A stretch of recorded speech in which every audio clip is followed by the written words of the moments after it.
Welcome to DNS news channel. So ఈరోజు దిశ పేపర్లో వచ్చినటువంటి ఒక మెయిన్ వార్త ఏంటంటే సర్వేలతో అభ్యర్థుల ఎంపిక. మున్సిపల్ ఎన్నికల్లో కాంగ్రెస్ బీఆర్ఎస్ వ్యూహాలు. ఒక్కో స్థానం నుంచి సుమారు 5 పేర్లతో లిస్టు. ఎవరికి అనుకూలంగా వస్తే వారికే టికెట్. ఇప్పటికే పార్టీ బలాలపై వార్డులో సర్వేలు. రిజర్వేషన్లు వచ్చాక మరోసారి సర్వే చేయించేలా ప్లాన్. ఈరోజు దిశ పేపర్లో వచ్చిందంటే సర్వేలతో అభ్యర్థుల ఎంపిక. ఏ పార్టీ అయినా ఏం చేస్తారంటే ఇప్పటికే బీఆర్ఎస్ పార్టీ కానీ కాంగ్రెస్ పార్టీ కానీ 2 సార్లు వాళ్ళు సర్వే ఇచ్చారట. రాష్ట్రం మొత్తం ఉన్న మున్సిపాలిటీల్లో ఎవరి టికెట్ ఇస్తే గెలిచే అవకాశాలు ఉన్నాయి. సామాజిక కోణంలో కానీ మన కులాలను బేరీజ్ చేసుకుని కులాల తగ్గట్టుగా ఎంత ఏ కులానికి ఏ మున్సిపాలిటీలో ఎక్కువ ఎంత ఓటు బ్యాంక్ ఉన్నది దాని దృష్టి నుంచి కానీ కొంతమంది యువకులకు ఆయా మున్సిపాలిటీ యువకులకు పేరు ప్రతిష్టలు ఫ్యామిలీ బ్యాక్గ్రౌండ్ ఉన్నటువంటి యువకులకు ఎవరున్నారు వాళ్ళ బ్యాక్గ్రౌండ్ ఏందని ఇది కూడా ఈ కాంగ్రెస్ పార్టీ బీఆర్ఎస్ పార్టీ ఒక డేటా తీసుకోవడం జరిగింది. దాంతోపాటు ఏంటంటే మొన్న ఏదైతే జరిగిన గ్రామ పంచాయతీ ఎలక్షన్లో బీఆర్ఎస్ పార్టీ చాలా దారుణంగా ఓడిపోయింది. స్టేట్ మొత్తం తీసుకుంటే 70% కాంగ్రెస్ పార్టీకే అనుకూలంగా టికెట్లు మన స్థానిక సంస్థల్లో సర్పంచ్ గెలవడం జరిగింది.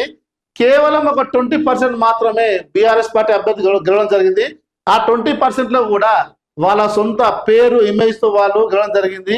అంతేగాని పార్టీ పేరు చెప్తూ కానీ పార్టీ సింబల్తో కానీ వాళ్ళు పోలేదు.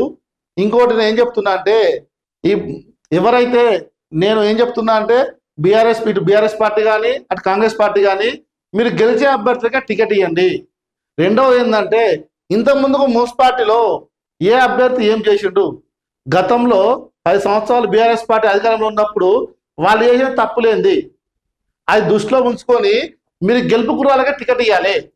కాంగ్రెస్ పార్టీ వాళ్ళు బీఆర్ఎస్ పార్టీ వాళ్ళకు ఒక సూచన, నేను కేటీఆర్ కానీ హరీష్ రావు కానీ ఎమ్మెల్యే పల్లరాశెడ్డి గారిని ఒక సూచన ఇస్తున్నా ఏంటంటే గతంలో జనగాం నుంచి కానీ సిద్దిపేట నుంచి కానీ చేర్యాల నుంచి కానీ ఎవరైతే కౌన్సిలర్ చేసిర్రో ఒకసారి వాళ్ళు ఏం చేసిర్రో మీరు స్పెషల్గా డేటా ఇప్పించుకోండి. మీరు వాళ్ళు పోటీ చేసినప్పుడు గతంలో ఎన్ని లక్షలు ఖర్చు పెట్టిరు వాళ్ళు 5 సంవత్సరాలు వాళ్ళు ఎన్ని కోట్లు సంపాదించారు వారు ఎవరెవరిని బెదిరించారు ఎంత అభివృద్ధి చేసిరని ఒక డేటా ఇచ్చుకొని మీరు గెలిచే వాళ్ళకి మాత్రమే టికెట్ ఇవ్వండి.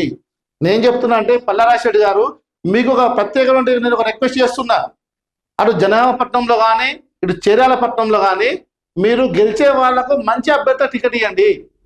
మీరు మంచి మచ్చలేని నాయకుడు టికెట్ ఇస్తే ప్రజలే గెలిపిస్తారు.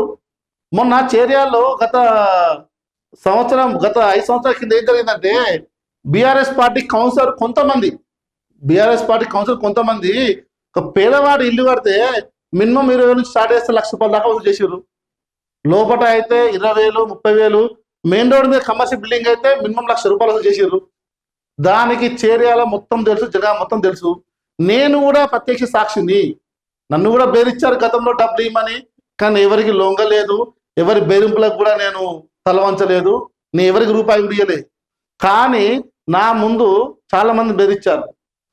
చేర్యాల్లో 5 సంవత్సరాల్లో ఏ వ్యక్తి రియల్ ఎస్టేట్ వెంచర్ చేసినా సుమారుగా ₹2,00,000 తీసుకున్నారు. ఇది వాస్తవం. ఎమ్మెల్యే గారు ఒకసారి మీరు సర్వే చేయించుకోండి. మీరు మంచి వ్యక్తికి మీరు టికెట్ ఇవ్వండి. ఈ స్థానిక ఎలక్షన్లో మీకు టార్గెట్ కాదు, నెక్స్ట్ రాబోయే 2028 ఎలక్షన్లో మీరు ఒకసారి ఎమ్మెల్యే గెలవాలంటే మీరు టికెట్లు ఇచ్చే అభ్యర్థులు మంచి అభ్యర్థులు అయి ఉంటేనే టికెట్ వాళ్ళు ప్రజలు చూసి ఓటేయడం జరుగుతుంది. ఇప్పుడైతే మీరు దొంగలకు లంగలకు టికెట్ ఇస్తే ఇటు కాంగ్రెస్ పార్టీ వాళ్ళు కానీ అటు బీఆర్ఎస్ పార్టీ వాళ్ళు కానీ ఎట్టి పరిస్థితుల్లో దొంగలకు లంగలకు టికెట్ ఇవ్వకండి. మంచి అభ్యర్థులు మాత్రమే మీరు టికెట్ ఇవ్వండి. మీరు ఇక్కడ డబ్బు చూడకండి, ప్రజలలో బలమున్న నాయకుని చూడండి. ప్రజలకు ఎవరు సర్వీస్ చేసిర్రు, ప్రజల్లో ఎవరికి మంచి పేరు ఉంది అది చూసుకొని మీరు టికెట్ ఇవ్వండి. కానీ ఎట్టి పరిస్థితుల్లో మీరు మంచి వాళ్ళకి టికెట్ ఇవ్వాలని నేను చెప్తున్నాను.